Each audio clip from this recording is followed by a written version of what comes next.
right. Good evening, everybody, and welcome to City of Tumwater's Planning Commission meeting for Tuesday, May 14th, 2024. It's 7 p.m. and our meeting is called to order. I'll do roll call. Commissioner Edwards. Here. Mr. Kirkpatrick. Here. Commissioner Staff. Here, can you hear me? Yes, thank Yes, you. we can. Great. Vice Chair Tobias. Here. Great. Commissioner Barilla. Here. Great. And me, Commissioner Robbins. Great. We're all here. Let's see, are there any changes to our agenda tonight? No changes from staff. Then next is approval of minutes for two sets, one from March 26th and the other from April 23rd. Any comments or motions? A motion to approve these minutes for those two dates. I'll Great. second. That was Commissioner Staff and seconded by Commissioner Edwards to approve both sets of minutes together tonight. Let's see, any other revisions or comments before I take them vote? Great. All in favor of approving both sets of minutes from March 26th and April 23rd, 2024, please say aye. Aye. Any opposed? Okay, minutes are approved. Thanks. Any commissioner reports? Out. I noticed that there was a call out for the 4th of July parade and judging events. Hope we haven't passed that by yet, but if anybody's interested, it's a fun parade, and you get to see and get involved with a lot of the people marching in it. Okay, Brad, manager's report. Let's see now. We are still out for a senior planner, associate planner. We'll probably have expanded it to include the other position. We're also still in the process of looking for candidates to fill the open positions on the planning commission. I follow up again with Brittany about that. I know that we've had some candidates and applications be submitted, but I don't know where they are in the process for that. We are in the process of preparing for the housing open house, which will be May 29th, in person at 7 o'clock in the council chambers, and we'll also have an online component for a couple weeks starting that day. We're hoping we'll have a public notice go out next week for the meeting. And Erica, I think, has a couple updates regarding the housing stuff in terms of tabling and some other things. Yeah. So this Friday, I will be tabling at the library, the Tumwater Library, from 10 to 2 p.m. It's not specific to housing. It's just more trying to get members of the community involved, trying to work on kind of piggyback off of the first community survey and what we found out as far as outreach and who we're hearing from. So trying to branch out a little bit. I have a completed housing survey, so that is about to go live, but we aren't going to necessarily promote it or mail it out until we do the notice for the open houses. But it will be available at the library. So trying to get housing specific data through the survey. And then also I started the online portion of the open house. It's going to be a story map, and I'm pretty excited about that. Incorporating the survey into that, and then also going to have a lot of interactive kind of tools. So it's always fun learning new technology and new software. I don't think I'm missing anything else. Did you, the tabling? Yeah, we talked about the tabling. Yep. Yeah, so we've completed our, we had about 13 or 14 meetings with various stakeholders in the housing process, from service providers to builders and everything else. We're going to be taking a lot of that input and using that for the open house and going forward as we're doing the update. So we'll be sharing that information when we start the conversations about the housing element with you. I noticed on the master schedule, at least the printout that I had, I couldn't see if there were very many more columns past the blue ones. It looks like there's maybe a green column, at least one. But do I need to go online to look at the rest of that? Yeah, I think it's probably missing the things like the open house and the joint Yeah, it meeting. looks like it's starting to say oak. Yeah. So, The, another thing that we'll be updating the schedule for, I had a conversation today with the county planning manager, and she said that, we'll be doing a the joint plan for the urban growth area probably late this year, early next year. Just to be aware, and as part of that process, they'll be doing a simultaneous update of the development code regulations. So all of that is not reflected on the schedule yet. I'll be adding that probably this week. And Erica, for those of you online, you're missing out. Yeah. Make sure that you understand that. Our name tags came in. Yep. Oh, good. So next time we have like a joint meeting or something, we can Yep. represent. You all have your name tags available. So Erica was holding up Anthony's just to let you know. very cool. You want to check it out? Here, I thought you brought us cookies. But I guess I know. Awesome. I Thank think we got the spelling right. So I guess if name tags can't get you to come in person, maybe we'll need to do the cookies. We can do that. Yeah. Very cool. Yeah.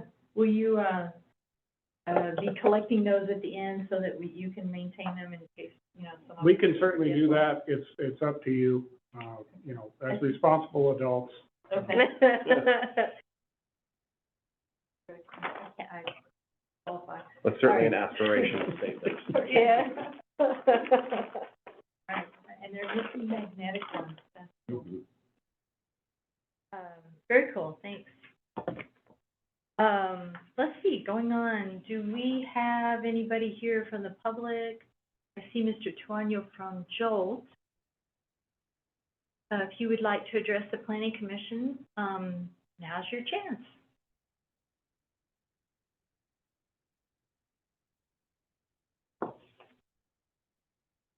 Go ahead. Oh, looks like not. I didn't quite hear him.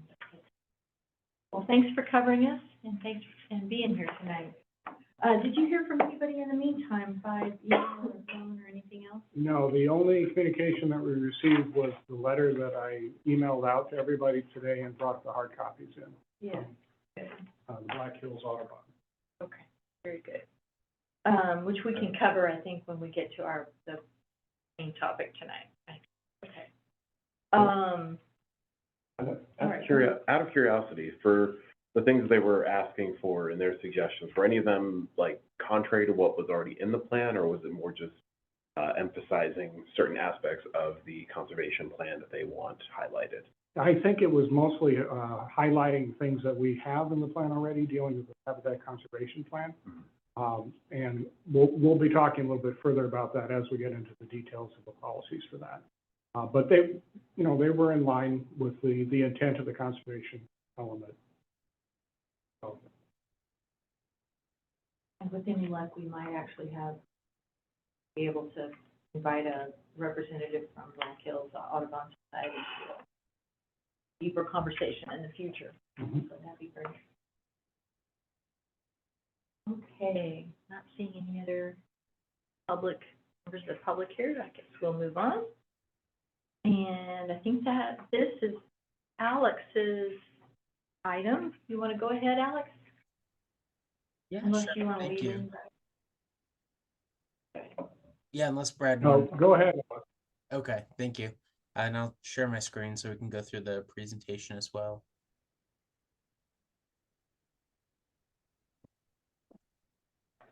So hopefully all of you are able to see that. My name is Alex Brew, and I'm a senior planner with the City of Tumwater. It's great to see all of you again. I'll back in October, we discussed the conservation element and some of the required updates to the element due to state code changes. Tonight, we'll be revisiting some of that background and then moving into the updated format for the conservation element, goals, policies, and implementation actions. Anyone feel free to jump in at any point if you have any questions, and we'll be happy to try and answer, and probably rely on Brad for any additional assistance. My light is going to go off every 15 minutes, so I'll be reaching back periodically to turn that back on.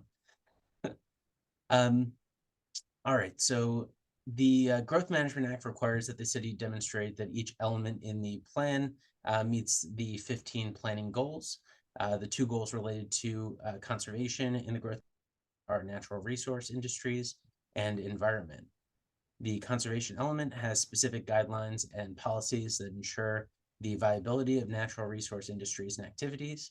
Additionally, the conservation element will need to ensure the viability of natural resource industries in the city through the identification of such lands in the conservation element text and maps. The state legislature updated the environment goal in 2023 to add the requirement to enhance the environment. The conservation element contains specific policies related to air and water quality, water availability, and protection and preservation of critical areas, and will now need to address how to enhance the environment. Additionally, each land use designation in the conservation element will need to be of an appropriate intensity for where it's applied. Areas of environmental sensitivity will need to be designated as open space or a lower intensity designation than other areas in the city. During the 2016 update, the items on the screen were incorporated into the conservation element, which included the best available science at the time. After the comprehensive plan update was complete, the critical areas ordinance was amended to bring it in line with state requirements. Topics that we anticipate needing to address in 2025 update include incorporating environmental justice into the goals and policies, discuss use of habitat conservation plans and management of affected listed species and prairie ecosystems across private and public lands in the city,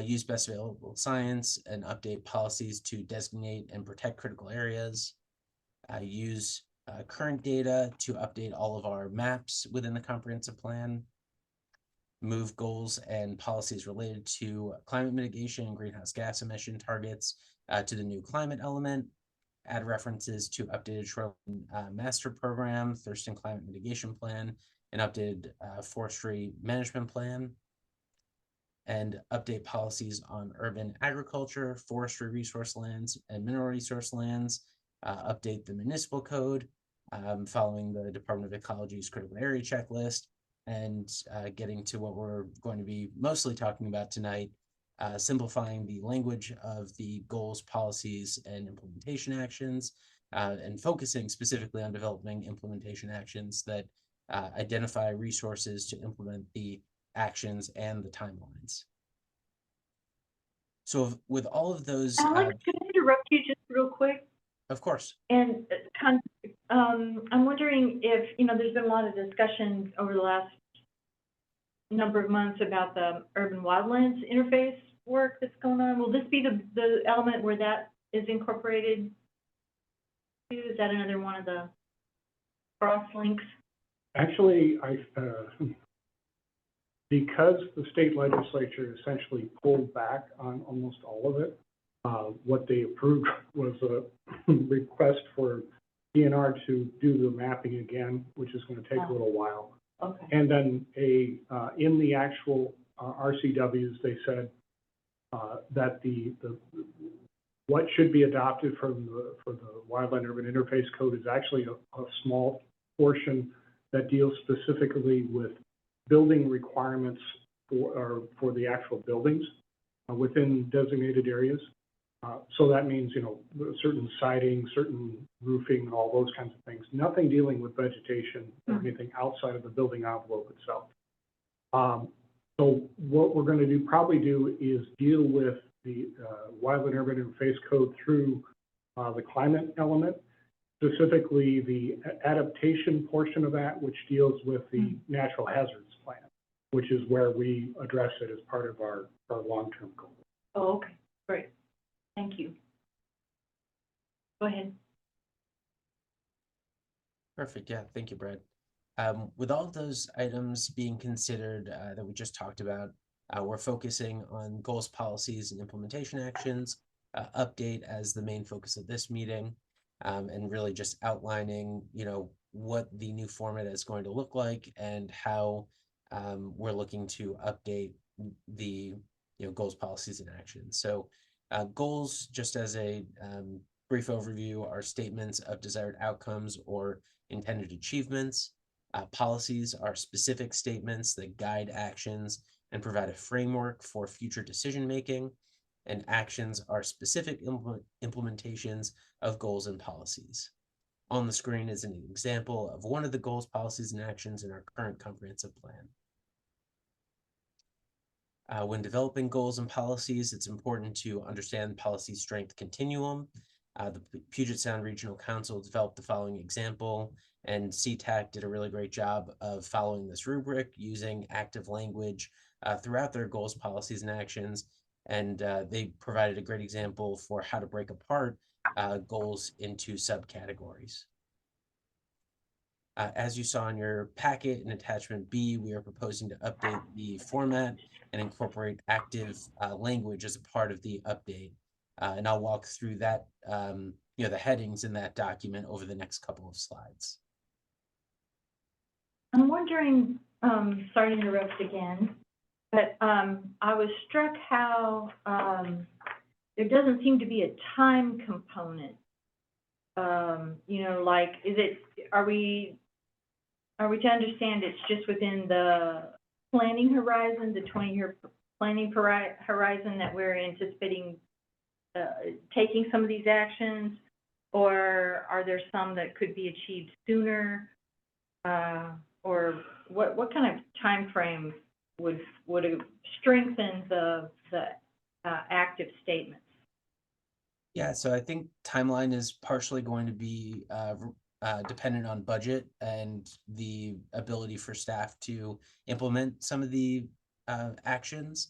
I do think 20 years is probably the goal for either continued implementation or working towards some of these as an end result. However, some of them may take longer or just be continuous over time into the future. So some examples of what that could look like, I think, and this would relate primarily to the implementation actions where we would identify a timeline. There would be some things like making sure that we keep our regulations up to date with best available science. And that would be an ongoing over the course of the 20-year period as new science becomes available and the state provides resources for that. There will also be, as Alex mentioned, probably one-off projects that we would want to do. I'm thinking in terms of, say, water quality. Our Water Resources Department has a lot of initiatives going right now that are very project specific. So I think we would like to incorporate some of that into the plan. And then there will be other things that are just, they're going to take a bit of time, not merely because of the resources not being immediately available, but just because some of these things will just have to take time over, like implementing the Habitat Conservation Plan. If we get that approved, and that's a 2-year timeline to get that approved, the actual implementation, getting the conservation lands going, getting all that, that's going to be a years-long process. So I think that's another component of that. So as much as we can, we'll try to identify specific due dates, but with the understanding that there's a whole range of actions. I appreciate that. I think it's worth talking about it, so that the public then understands that that progression, that unfolding, that it's going to take time, and when to expect things. Exactly.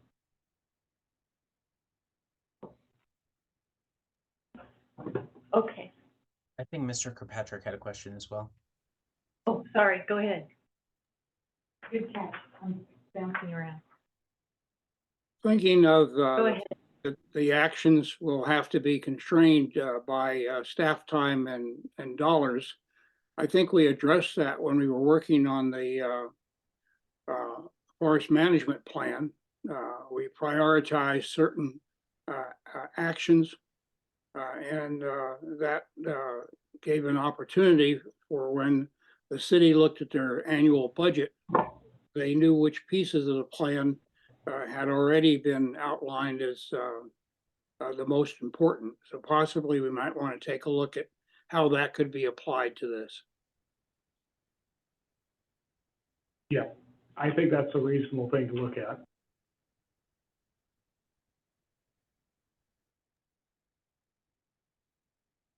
Okay, well, just going through just how the spreadsheet is broken down. We've got the new goals, policy, and action numbers on the first 3 columns. So I'll speed through those. Next, we have the initial staff proposed language. So that will include either new language or will carry over previous language or just have tweaks to previous language. Just depends on, any, how staff is proposed to either adapt that language moving forward. We've got some notes in the 5th column, just talking about whether it's a new goal or, what has changed or if it has stayed the same. Then we've got reference points for the old policy, old goal, policy, and action numbers, just in case we want to cross-reference those in the future. And then we have the current goal, policy, or action listed right there just for easy reference. So, people can go back and forth and see, what was changed and what is our current language. So any questions on just how this is laid out at this point? So also very quickly, this is, again, we're playing around with the format that's the best way for you as the commission to review and understand what's being proposed and changed. So if there's any tweaks or anything, we're definitely open for doing this, but we wanted to present an example of something that we developed to try to see, does this work for you? What else can be done? We are intending to kind of use this format for all of the elements. I'm working right now on the land use element, which is a little bit more lengthy and complex than the conservation element. So some of the references I'm finding for land use policies, there'll be multiple existing policies that may reference to one new one. So I'm not exactly sure how that's going to work necessarily, but just be aware that our intent is to try to use the same format, so it's not a new process every time we do this. I think it's a really great format. Some things that I might like to see that could possibly go into the staff notes section, whether it's especially if we're carrying forward with existing or strengthening existing policies and actions, would be to talk about how well things are working with that one, or any of them. What needs to be strengthened? Did we meet the goal and now we can turn our attention elsewhere? How, in other words, how far have we gone to reach our aspirations or the goals? And I'd like to maybe see if there's been a cost attached to taking an action, and was that cost, made, and how much further cost there might be to trying to reach a particular goal. Does that make sense? So in other words, track what we've been doing all right along. Mm-hmm. And then I think that will also be helpful down the line. It'll be useful to us as we're reviewing the document as we go, but I think it'll also be useful to people down the line to see that our comp plan has been working. I expect that we will see that we have had some successes over the last couple of decades. So, it's not all for naught, for example. So that'd be great to show that kind of thing. And also, I want to point out that the suggested new language from the staff is still very much in the development stage. We wanted to make sure that you had a chance to review the general format and see the general direction we're going in. We're still getting comments back from other departments on these, especially Water Resources, who has a lot of overlap with this. And we're still doing, excuse me, our internal review. So what you see today isn't necessarily what you'll see again in June. I expect we'll have some tweaks to what we've done. Other remarks for Alex's question on make this format useful for us? Just seeing some shaking heads, so go ahead, Alex. Okay, yeah, that's great. Yeah, thank you for that feedback. And I'm sure as people kind of dig into the spreadsheet a little bit more over the coming weeks, you know, if any feedback does come up, just let us know, and we're happy to take that in and kind of revise things moving forward. To provide some organization to the proposed goals, we've kind of grouped them into 3 different overarching categories. Environmental goals being the first one, using best available science being kind of a, you know, these being the subcategories, I guess, underneath, you know, this overarching goal. Promote natural resource conservation and critical area protection within the community, enhance water quality, enhance natural drainage systems, and improve air quality. And then we had environmentally sensitive areas, so protect streams, lakes, enhance wetlands, protect groundwater, protect geologically hazardous areas, preserve floodplains, and enhance wildlife habitat. And then lastly, natural resource areas, so support urban agriculture, support urban forestry, and protect mineral resource lands. And this kind of groups those different categories together, or the goals into different categories, making it a little bit easier to identify, you know, the different goals underneath them and kind of what falls within those goals.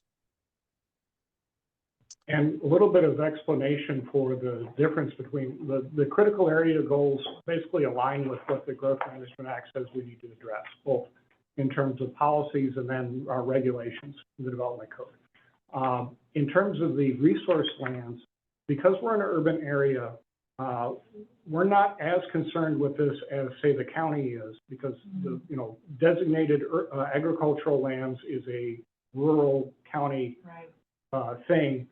And for our purposes, we definitely want to keep, there's an element right now in the conservation element that supports urban agriculture, which means smaller scale urban things that can be done within the urban fabric, but doesn't reach the level of the GMA designation protection kind of thing. So we're proposing some changes to the policies to make that clearer. We're also, again, on our work program this year, we're working on a food security plan for the city, and we feel that will overlap with some of the urban agricultural things that we're doing, so probably that will inform a bit of that. Urban forestry, we have our urban forestry management plan, so that's an important component of that. We also had, in 2016, at least 1 or 2 parcels identified for forest protection within the city. We're going to need to confirm that again, whether we still have that. So that's a urban forestry, that's a forestry resource under GMA that we'll need to account for. Mineral resources, we have the mine in the northwest corner of the city. So all of those things would still be applicable as part of this process. So just a little bit of explanation about how that works.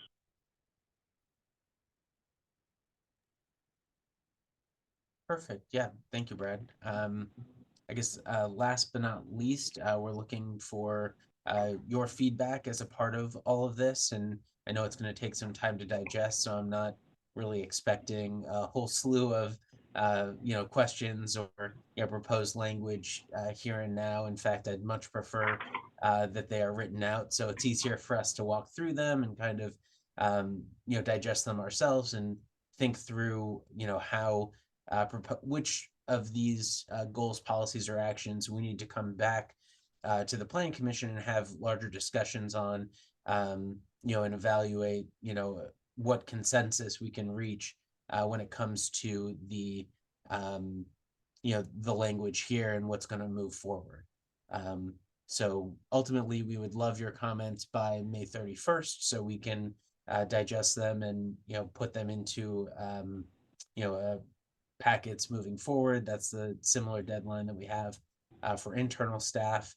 And then we would be able to move those forward to GGC and your next planning commission meeting on June 11th.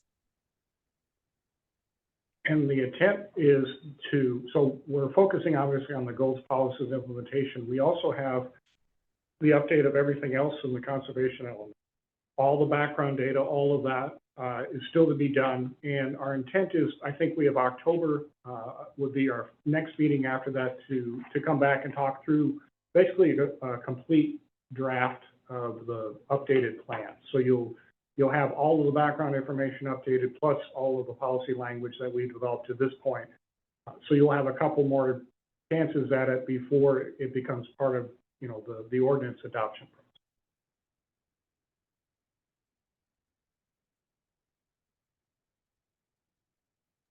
That's all I have at this point. Just hoping, and we can provide you with the Word document that will easily allow you to add in your comments on that last column, and ultimately provide that feedback to us by the 31st for any of the goals, policies, or actions that you have some suggestions on. So I'm happy to answer any questions at this point if you have anything additional. If not, we look forward to the feedback. Michael? Great. Oh, Sorry. It's all good. It's all good. So page 143 of the packet, we noticed the mineral resource lands in the city of Tumwater, and it's pretty much just all concentrated in that sort of northwest corner there. What are those mineral resources, and are there any industries currently working with mineral extraction in that area? Or Yeah, the biggest one is the Black Lake mine, which is I believe gravel producing, and they may have some other things because they're going to bedrock with that area. There are also a couple other extraction areas that are identified that I'm not sure if they're necessarily still active. You'll see the stars. There are 3 other stars up in the corner there. Yeah. Those were primarily for gravel extraction. I'm not clear whether they're still active or not, or whether they have an active state permit for that. So we'll be following up on that. Okay.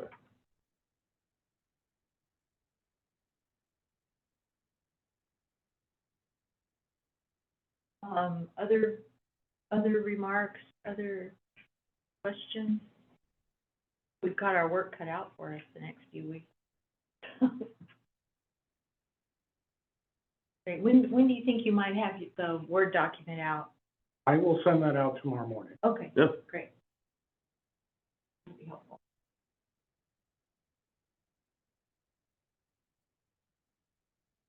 Sure. Around here. Okay. Yeah, thank you. Thanks, Alex. Quick overview. I wanted to ask,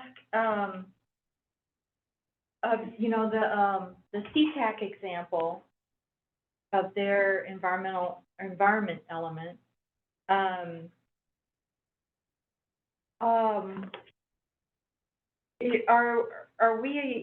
Is this like one of the best ones out there that's state of the art for us? Are there other examples to Well, use? Because it was adopted in 2019, I'm not sure, it's obviously now out of date with all the new state requirements. It was the state of the art when we started this process in 21, 22. What I'm hoping is that we'll be seeing more of the central Puget Sound jurisdictions come through with their updated comprehensive plans that meet the current state regulations. I'm only aware of a couple jurisdictions that have sort of gone public with more of a almost final, not even an adopted, but a final versions, like a Redmond or something like that. So we'll be paying attention to that. And we also have promised Commerce that we'll be providing them with an updated format of the comp plan showing what we're actually going to be doing ahead of them getting the final version. So we'll be hopefully getting some input from them at that time. What I'm a little concerned about is I'm really not sure how far along everybody else is. And I know the Thurston County jurisdictions are all about the same level right now in terms of where we are in the update process. And we have a lot of work ahead of us to finish everything. So it will be interesting. I was curious about, for the CTAC example, are there things that are particularly of relevance to Tumwater that you want to highlight, or I think that what I would like to highlight with the CTAC example is mostly just the format for how they present the policies and actions. Number one is a separate document that's easy to pull out and use. Getting into their actual language, I liked how they presented the goals, which is why we went to the, 4 or 5 word goal statements, protect wetlands. That you don't need to say very much more that way. Their focus is going to be different than ours in a lot of respects. We're not the same kinds of jurisdictions. So when you get into the details of the policies, you'll start to notice some differences. The other thing is, I don't think their implementation actions were as developed as I would like to see them developed and how we've talked about it. Meaning, let's put a timeline, let's identify department or organization or those kinds of things to implement. So I think we'll probably go in a different direction than what they did. But I think in the general, if you want to pull apart the document and just do the policies and regulation and goals and so forth in one easy to use document, I think we still want to do that. Yeah. And they separate, as you notice, the implementation table from the goals and policies, and I'd like to try to tie those two together because I don't want to have to flip back and forth from that. And we do that right. We have our economic development plan I think is pretty good in the sense that it ties all of that stuff into one table. So when you look at the goals, you look at the policies, you immediately see the implementation actions. You don't flip back and forth. So I think we'll go in a different path. Yeah. And when we did separate implementation actions in the land use element, it felt kind of clumsy, and it didn't relate very well back to all the goals and policy language that we had already. So we'll have a discussion of that probably at the next meeting, how that might look. I'm still kind of struggling with how to make all that work. So it may be even a more in progress report back than what we were able to present tonight with the conservation. One of the things that caught my eye in the CTAC one was, their work with a few of their adjacent other jurisdictions, including the county. And I expect we probably have some similar things like that sometimes too. We're not always like a standalone, or we're the only ones among the regional jurisdictions that have a particular issue. So where there is a kind of a, like a watershed approach or some reason, and either ecologically or, something else, to show that, working together with the others, that'd be great. Yeah, and I think that really comes into play when we talk about the overarching goals, dealing with water quality and air quality. We have the Regional Pollution Authority that we basically fall back on for a lot of this stuff. There are some things that are peculiar to CTAC in terms of critical areas that I don't think we have necessarily to the same level. We have habitat, obviously, we share with the county, but there are some other things that we don't match up as well with what CTAC did in their example. Yeah, not all of it will apply, but I think water resources will be able to fill in a little bit there too, because with the watershed planning, they are trying to work a lot with our adjacent localities where our watersheds overlap and make sure that we have similar policies there. So I'm guessing they'll be including some of that in their review. Good to know. Others, other remarks?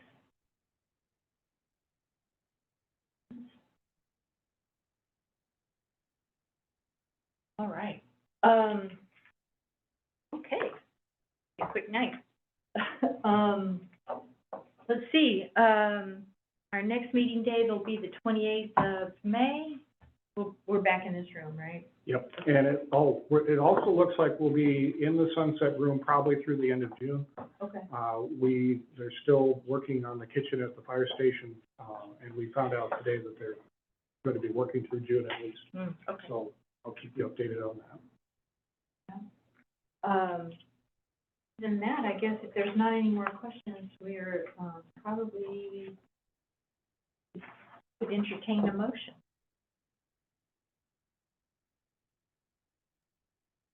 Commissioner Tobias, I motion to adjourn. Right? I second. Commissioner Varela seconding. All right, all in favor of adjourning tonight, please say aye. Aye. Any opposed? Great, we are adjourned. Thanks, everybody. Thanks so much. Be safe getting home. Thanks, everybody. Take Bye. care. Take care. Thank you, everyone. Brad, some of my questions about the Black Hills thing was, I thought it was a great letter, especially because they